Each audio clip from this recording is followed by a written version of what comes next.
नरेंद्र मोदी जी का व्यक्तिगत रूप का दो चार विषय आपके सामने प्रस्तुत करना चाहते हैं। हमें एक ऐसे प्रधानमंत्री जी प्राप्त हुए हैं जो चातुर्मास के काल में एक भुक्त का पारायण करते हैं। एक भुक्त का उनका जो खाने का है सिर्फ एक वक्त का रहता है, अर्थात चातुर्मास व्रत भी हमारे नरेंद्र मोदी जी पालन करते हैं। अगर सोचा जाए चातुर्मास व्रत स्वामी जी ये सब कुछ लोग करते हैं, मगर हमें संतुष्टि इस बात का है कि हमारे प्रधानमंत्री जी भी चातुर्मास के इस काल में एक भुक्त का व्रत करते हैं। उसके अलावा नवरात्रि के दिन 9 दिन उपोषण का व्रत भी करते हैं। आज हम ये सब कुछ करने के बाद, अर्थात आध्यात्मिक रुचि को अपने साथ रखने के बाद, ऐसे प्रधानमंत्री इस स्थान पर 2014 के बाद आने के बाद आज हमारा भारत देश कितना आगे बढ़ा है ये आप सबको मालूम है।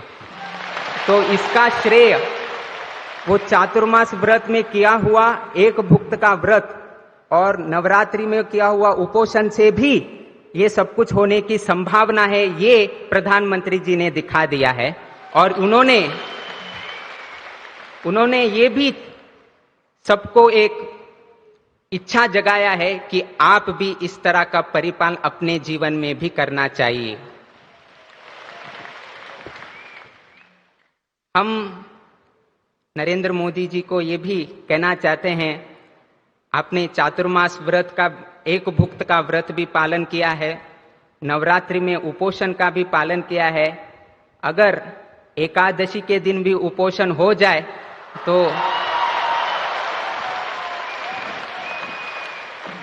तो भारत 2047 का विकसित भारत शीघ्र से ही परिपूर्ण हो जाएगा, ऐसा हमारा विचार है।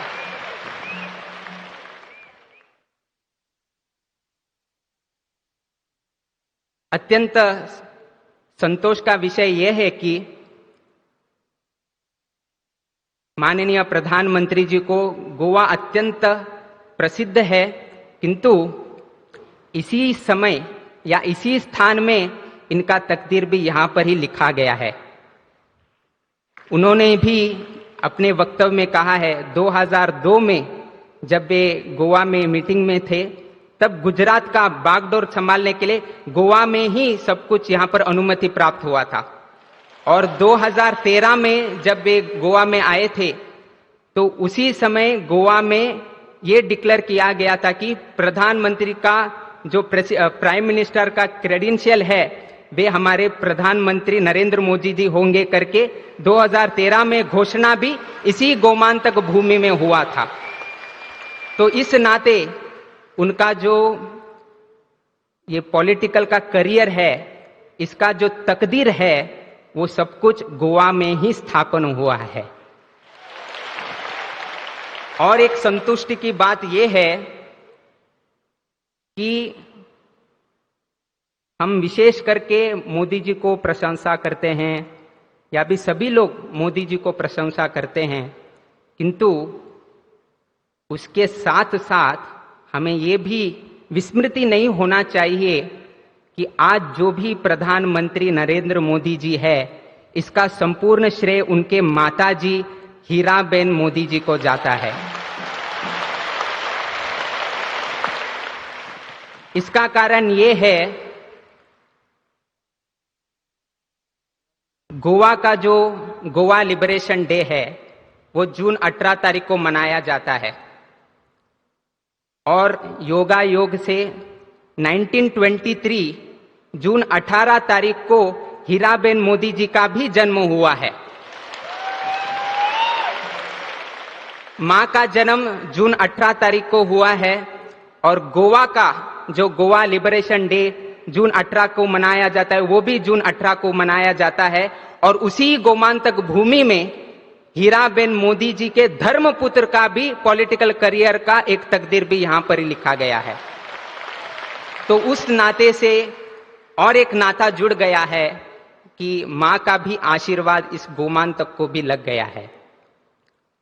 विशेषकर से हम इस विषय पर जोर देना चाहते हैं। हम तो आध्यात्मिक जीवन से परिचित है, सन्यासी जीवन जगाते हैं, तो आध्यात्मिक विषय से इनका तुलना किया जाए तो महाभारत तो आपने सभी लोगों ने पढ़ाया हुआ है, सुनाया हुआ है। तो वहां पर 3 लोगों का पात्र आता है, दुर्योधन, युधिष्ठिर और भगवान श्री कृष्ण का। तो दुर्योधन का सोच क्या है, ये आपको सब कुछ मालूम है। दुर्बुद्धि का व्यवहार करना, इस तरह का सोच दुर्योधन का है, और हमेशा सिर्फ अपने बारे में सोच करता है, किसी दूसरों के बारे में सोचने की उनका प्रवृत्ति नहीं था, सिर्फ अपने बारे में। दुर्योधन सिर्फ अपने बारे में सोच करता था। युधिष्ठिर अपने परिजनों का सोच करता था, अपने फैमिली के बारे में सोच करता था। मगर श्री कृष्ण परमात्मा जी सभी लोगों को याद करते थे। अभी इस संदर्भ में हम उनको, उनका जन्म स्थान भी द्वारकाधीश का उनका जन्म स्थान है। जो द्वारका हम बोलते हैं गुजरात में, उनका जन्म स्थान द्वारकाधीश का है। अर्थात कृष्ण जी का जहां पर उनका द्वारका वहां पर हुआ है, वहां पर ही हमारे प्रधानमंत्री नरेंद्र मोदी जी का जन्म स्थान है। गोवा में भी श्री कृष्ण जी का आगमन हुआ है, और श्री कृष्ण जी का गांव में अथवा श्री कृष्ण जी का धाम में जन्म होने के कारण उनका विचार भी श्री कृष्ण जी से ही बन गया है। जो भी दुर्योधन है, जो भी भारत के विरुद्ध षड्यंत्र रचते हैं, उनको भी वो पाठ पढ़ाते हैं। और जब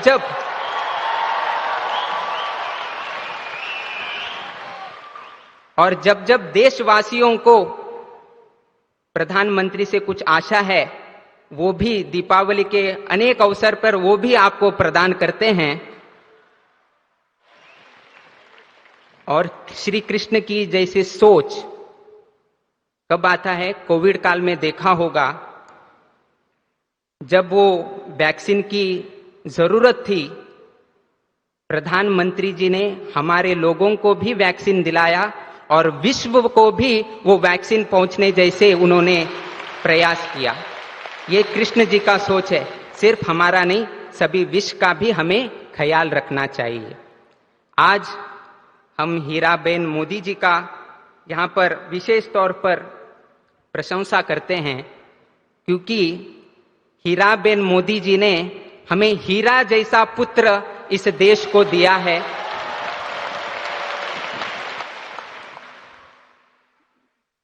जिसके वजह से आज हमारा भारत चमक रहा है, और साथ ही साथ हम सभी समाज बांधव भी चमक रहे हैं, क्योंकि हीराबेन मोदी जी ने ऐसे एक हीरे को जन्म दिया है।